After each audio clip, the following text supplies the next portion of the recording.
Selamat menyaksikan untuk teman-teman calon PPS Pemilu tahun 2024. Saya akan menyampaikan contoh soal tes untuk calon PPS Pemilu tahun 2024 ini, yang kemungkinan tidak lepas jauh dari kisi-kisi tes tulis PPK yang kemarin. Semoga ini bisa bermanfaat untuk diri saya khususnya dan untuk teman-teman calon PPS Pemilu tahun 2024 ini. Oke, mari kita mulai untuk soal yang pertama.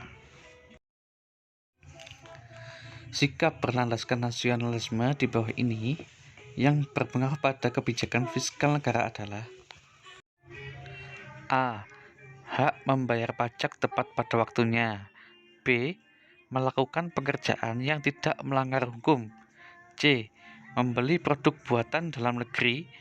D. Menggunakan hak pilih dalam pemilu. E. Memiliki toleransi tinggi terhadap orang yang berbeda keyakinan. Sikap berlandaskan nasionalisme di bawah ini yang berpengaruh pada kebijakan fiskal negara adalah, maka jawabannya A. Hak membayar pajak tepat pada waktunya. Soal nomor 2. Semangat kebangsaan pada diri bangsa Indonesia dicerminkan dalam Pancasila, sila yang A. Pertama, B. Kedua, C. Ketiga, D. Keempat. Semangat kebangsaan pada diri bangsa Indonesia dicerminkan dalam Pancasila, sila yang ke? Maka jawabannya C. Yang ketiga.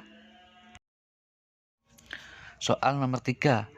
Keterkaitan antara hubungan pokok pikiran pertama, pembukaan Undang-Undang Dasar 1945 terhadap pembangunan nasional adalah: A. Pembangunan nasional didasarkan pada kekuatan spiritual yang luhur. B. Pembangunan nasional harus dilakukan oleh segenap rakyat Indonesia. C. Keberhasilan pembangunan harus didasarkan pada keadilan sosial. D. Mengedepankan musyawarah mufakat dalam perumusan rencana pembangunan nasional. E. Adanya kesadaran bahwa keberhasilan pembangunan nasional dilakukan oleh seluruh warga negara.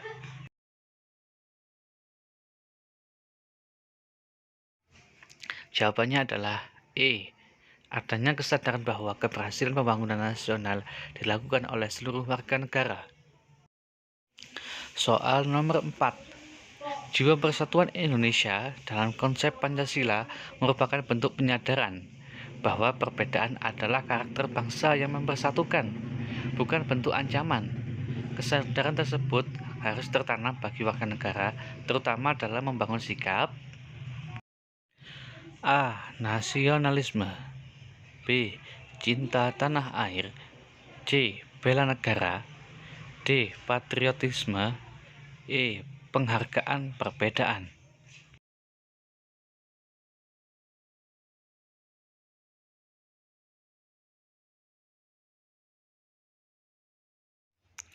Jawabannya adalah C. Bela negara. Soal nomor 5. Menjadikan Pancasila sebagai landasan untuk membentuk suatu organisasi adalah contoh pembangunan dalam bidang A. Sosial. B. Budaya. C. Ekonomi. D. Politik. E. Keagamaan. Jawabannya adalah D. Politik. Soal nomor 6. Di bawah ini adalah merupakan bentuk pelanggaran kode etik penyelenggara pemilu kecuali A. Anggota Panwas membiarkan tindakan pelanggaran hukum yang dilakukan oleh anggota KPU. B. Dengan sengaja tidak memberitahukan pilihannya kepada orang lain. C. Keberpihakan terhadap salah satu peserta pemilu. D. Mengeluarkan pendapat untuk mendukung salah satu peserta pemilu. E. Melakukan tindakan yang melampaui batas kewenangan. Jawabannya adalah B. Dengan sengaja tidak memberitahukan pilihannya kepada orang lain. Soal nomor 7. Menurut Undang-Undang Dasar 1945, gubernur, wali kota, dan bupati dipilih secara A. Demokratis melalui mekanisme internal partai politik. B. Aklamasi oleh Dewan Perwakilan Rakyat Daerah. C. Langsung oleh rakyat. D. Penetapan Presiden. E. Demokratis. Jawabannya adalah E. Demokratis. Soal nomor 8. Asas pemilihan umum menurut pasal 22E Undang-Undang 1945 adalah berikut ini kecuali A. Adil, B. Terbuka, C. Bebas, D. Langsung, E. Rahasia. Jawabannya adalah B. Terbuka. Nomor 9. Jenis perlengkapan pemungutan dan penghitungan suara di TPS meliputi antara lain kecuali A. Kotak suara dan bilik suara, B. Obeng untuk mencoblos, C. Sampul kertas dan segel, D. Surat suara, E. Tinta. Jawabannya adalah B. Obeng untuk mencoblos. Soal nomor 10. Tahapan penyelenggara pemilu dimulai paling lambat bulan sebelum hari pemungutan suara.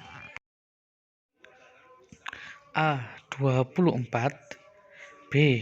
22, C. 20, D. 18, E. 12. Jawabannya adalah C. 20.